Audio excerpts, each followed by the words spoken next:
Baik, kita lanjutkan. Nah, selanjutnya faktor penyebab kita berpikir negatif itu persahabatan yang tidak baik. Kita harus milih-milih ya, berteman itu emang harus milih-milih. Kalau kita mampu, kita nggak milih-milih teman, ternyata teman ini nggak baik, sahabat ini nggak baik, kemudian kita bikin baik. Silahkan dengan ilmu yang kamu miliki, dengan cukup ilmu yang kamu miliki silahkan. Tapi kalau seandainya belum cukup ilmu dan masih harus belajar, maka hindari pertemanan yang membuat pengaruh kamu berpikir negatif gitu. Kemudian faktor selanjutnya ada media informasi. Coba lihat sekarang media informasi kita di sosmed, kemudian di TV. Ini ternyata bisa menjadi penyebab kita berpikir negatif. Karena apa? Sifatnya mungkin media sekarang ini provokasi atau provokator dari apalah itu jenis dari kegiatannya, sehingga kita justru malah jadi pengaruh. Misal ada satu kalangan yang menjadi provokator terkait dengan kebijakan-kebijakan pemerintah, terkait dengan kebijakan-kebijakan sekolah, kebijakan-kebijakan yang lainnya yang sifatnya provokator ini adalah menggiring kita menjadi berpikir negatif. Itu jangan seperti itu. Kemudian selanjutnya, nah ini ada dampak berpikir negatif. Apa sih? Yang pertama stres. Kok bisa? Ya kalau dia berpikir negatif terus, bawaan itu mencari-cari kesalahan orang terus, stres lama-lama entar. Kemudian yang selain rasa khawatir yang berlebihan. Khawatir misalkan dia ini berbuat jahat sama orang tersebut berbuat jahat sama kita. Kemudian dan lain-lainnya deh pokoknya. Kemudian mudah tersinggung tuh ya, orang selalu berpikir negatif itu mudah tersinggung, bingung, memiliki rasa cemas, pemarah ya, jadi sifatnya gampang marah. Kemudian apatis, tidak sabar, sering merasa kesepian, sering merasa sedih dan iri hati serta dengki. Jadi sifat yang jelek juga nantinya. Kitanya berpikir negatif, berprasangka buruk sama orang, maka ke dalam diri kita pun secara tidak sadar kita menjadi orang yang tidak baik. Seperti itu. Jadi efeknya kepada kita pun kitanya menjadi tidak baik gitu, memiliki sifat karakter individu yang tidak baik. Jadi kesimpulannya hidup kita tidak akan tenang kalau kita selalu berpikir negatif. Gitu. Kemudian selanjutnya, makanya kita ini harus berpikir positif. Yang pertama apa manfaatnya? Yaitu mengatasi stres, menjadi lebih sehat, kita hanya percaya diri karena kita lebih apa? Lebih memfokuskan kepada diri kita bukan kepada orang lain.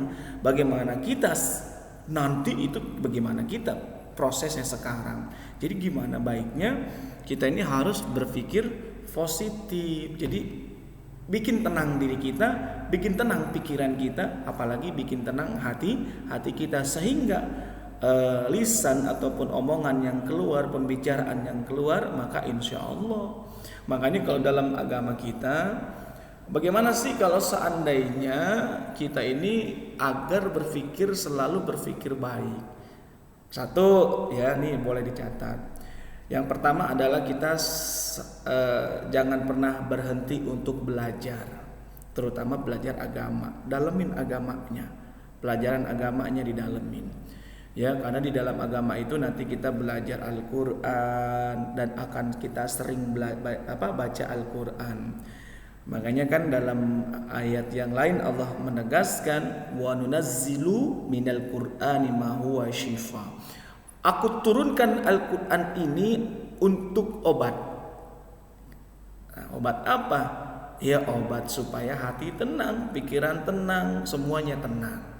Sehingga apa? Daya pikir kita pun akan menjadi positif. Kenapa? Karena kemuliaan dari kita membaca Al-Quran. Kata Nabi, khairukum man ta'allamal Qur'ana wa 'allama. Sebaik-baik di antara kalian adalah yang belajar Al-Qur'an dan yang mengajarkannya. Tuh, menjadi sebaik-baik umat, sebaik-baik manusia. Sehingga apa? Otomatis kita akan senantiasa berpikir positif. Kemudian yang kedua, supaya kita ini selalu berprasangka baik atau berpikir positif itu mengingat Allah. Ala bidzikrillahi tatma'innul qulub. Kalau engkau mengingat aku, maka hati akan tenang. Gitu. Jadi mengingat Allah dengan cara apa ya? Salat 5 waktunya dijaga. Ya, salat 5 waktu dijaga, zikir subhanallah, subhanallah, subhanallah, alhamdulillah, alhamdulillah, alhamdulillah. Ya, Allahu akbar, Allahu akbar, Allahu akbar. Selanjutnya la ilaha illallah, la ilaha illallah, la ilaha illallah, la ilaha illallah, Muhammadur Rasulullah. Mau 33 kali masing-masingnya silakan, mau sampai 100 pun silakan. Bikin hati kita tenang. Lihat, ada menjadi lebih sehat tuh manfaatnya, percaya diri, ya, bisa mengambil keputusan yang benar, meningkatkan fokus, bisa mengatur waktu lebih baik, lebih sukses dalam hidup, memiliki banyak teman, menjadi pemberani dan hidup akan lebih bahagia. Enak kalau kita ketemu sama teman yang positive thinking tuh enak. Kita jadi adem. Makanya kalau nggak bisa bergaul dengan teman yang negatif, bergaulnya cari teman yang positif, karena akan kebagian positifnya. Bergaul jangan sama orang yang salah, tapi bergaullah sama orang yang soleh, sehingga kita akan kebagian solehnya. Nah, hikmah daripada sifat husnuzon. Lihat, hikmah daripada sifat husnuzon itu apa kemarin? Yaitu berprasangka baik. Tadi hidup menjadi tenang, tentram, dan damai. Ingat, sholat jangan ditinggal yang 5 waktu. Apabila atau bila perlu kalian tambahin sholat sunnah yang lainnya, rawatib, ba'diyah, qobliyah, atau sholat duha, atau sholat tahajud dan lain sebagainya. Belajar mumpung masih muda, ya. Belajar bagaimana kalian beribadah kepada Allah Subhanahu wa ta'ala. Hati menjadi bersih dan terhindar dari penyakit hati. Masya Allah. Tuh, kalau kita mengingat Allah, sholatnya rapi, ngajinya rapi, maka insya Allah hatinya menjadi bersih dan akan terhindar dari penyakit hati. Apa itu penyakit hati? Iri, dengki, sombong, ujub, takabur, ngomongin orang, mengunjing, dan lain sebagainya. Banyak penyakit-penyakit hati. Kemudian menumbuhkan sikap tulus, kan? Tidak menimbulkan perselisihan atau perpecahan. Bawaannya adem aja, enak, ya kan? Mengingatkan manusia agar selalu berintrospeksi, dapat memacu semangat untuk lebih kreatif. Masya Allah. Nah, ini ada hadis riwayat Muslim yang menegaskan prasangka baik.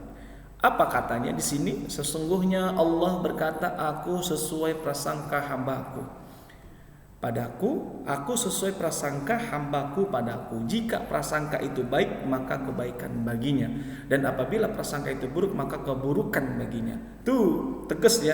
Kalau bahasa Bapak begini, kata Allah, kalau engkau nih hambaku berprasangkanya baik, maka akan aku berikan baik. Tapi apabila prasangka engkau hambaku buruk, maka akan kuberikan keburukan itu. Tuh. Artinya apa? Menyebabkan kita ini optimis. Wah, aku bakalan sukses. Prosesnya ditempuh dengan segala macam cobaan, tetap tuh semangat, tetap jalani hidup. Aku yakin bahwa aku sukses. Nah, Allah berikan tuh kesuksesan itu. Seperti itu. Kemudian ada lagi dalam hadis yang lainnya. An Abi Hurairah radhiyallahu anna Rasulullah sallallahu alaihi wasallam qala inna iyyakum wa zanna fa inna zanna akdzabul hadits. Dari Abu Hurairah radhiyallahu an, ia berkata, dia mendengar Rasulullah sallallahu alaihi wasallam bersabda, hati-hatilah kalian, kata Nabi, dari prasangka buruk, karena prasangka adalah ucapan yang paling dusta. Berarti lebih daripada bohong. Kita prasangka buruk, berpikir negatif, ngomongin orang, ngomongin kesalahan orang dan lain sebagainya, ternyata itu lebih daripada dusta, berarti lebih daripada bohong. Muttafaqun alaihi. Ya. Kemudian, nah ini ada, nggak usah buruk sangka, apalagi sibuk cari kesalahan orang lain, udah capek dosa pula. Apa kata dalam hadis yang diriwayatkan Imam Bukhari, Berhati-hatilah kalian dari tindakan berprasangka buruk, karena prasangka buruk adalah sedusta-dustanya ucapan. Janganlah kalian saling mencari berita kejelekan orang lain, saling memata-matai, saling mendengar